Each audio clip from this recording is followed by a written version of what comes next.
Hello there and welcome back to another gluten-free and yeast-free baking video. How are we doing today? Today I'm going to be making gluten-free Tanya Burr Banana Cookies. So, you will be needing the following equipment. 2 cookie sheets or baking trays, whatever you have access to. Some baking paper, some spray oil, 2 tablespoons, a fork, some scales, a large mixing bowl, a spatula, a wooden spoon or an electric hand whisk and a cooling rack.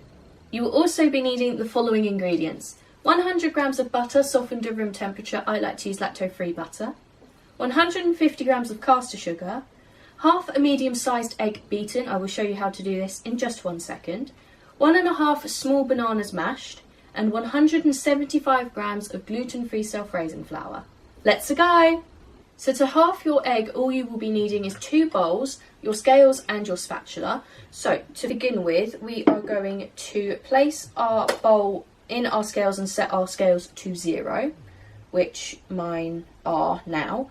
Now we are going to place all of our egg into this bowl, so we get the whole measurement of the egg.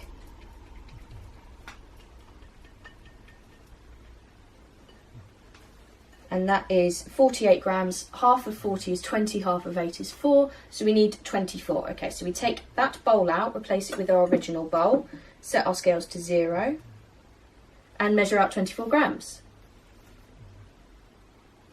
And there we go.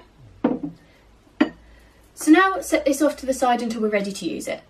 First things first, measure out all of your ingredients so that they're completely ready for you to use, and then preheat your oven to 200 degrees C on a conventional oven, 180 degrees C on a fan oven, or gas mark 6.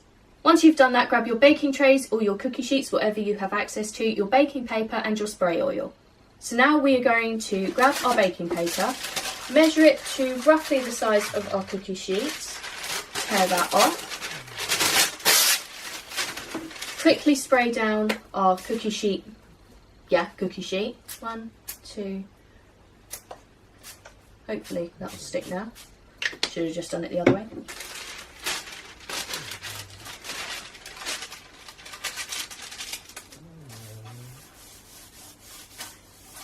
Repeat this with your other cookie sheet or baking tray and set them off to the side until you're ready to bake.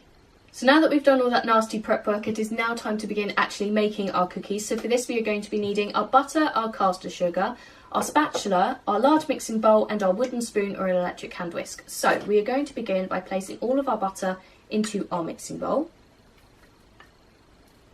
And now we're going to sprinkle on our caster sugar. Scraping down the sides to make sure it all goes in there as per normal. And now we're going to mix these together until they are light and fluffy. Now that this is done, grab your half an egg. So now place your egg into your mixture in one big go. So now we're going to mix these together until they are nice and smooth. This is really important, as if there are lumps of butter left in your cookies, they will melt wrong and it will make your cookies not great. So let's just get on with it, shall we? Now that you've done this, grab your mashed bananas. So now we're going to add in all of our bananas in one big go. And now we're going to mix together until well combined. Now that this is done, grab your gluten-free self-raising flour. So now, mixing all the time, we are going to add a little bit of our gluten-free self-raising flour to our mixture until well combined.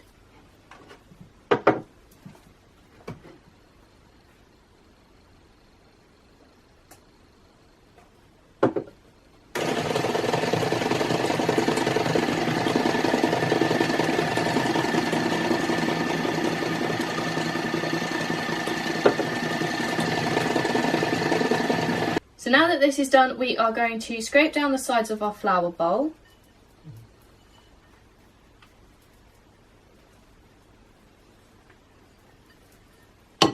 And scrape down the sides of our mixing bowl.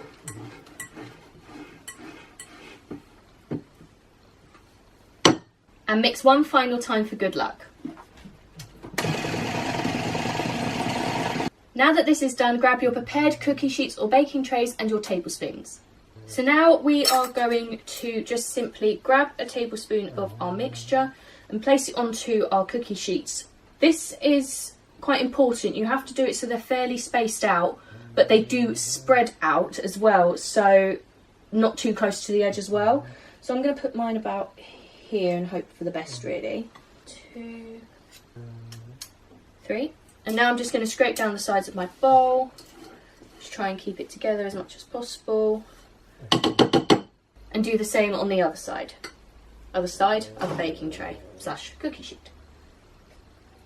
1, 2, 3. So now there's a lot more mixture left in there, so I'm just going to spread these out between them. You want them to be as evenly spaced as possible, but it doesn't really matter. Magic, will you stop snoring in the background, my love?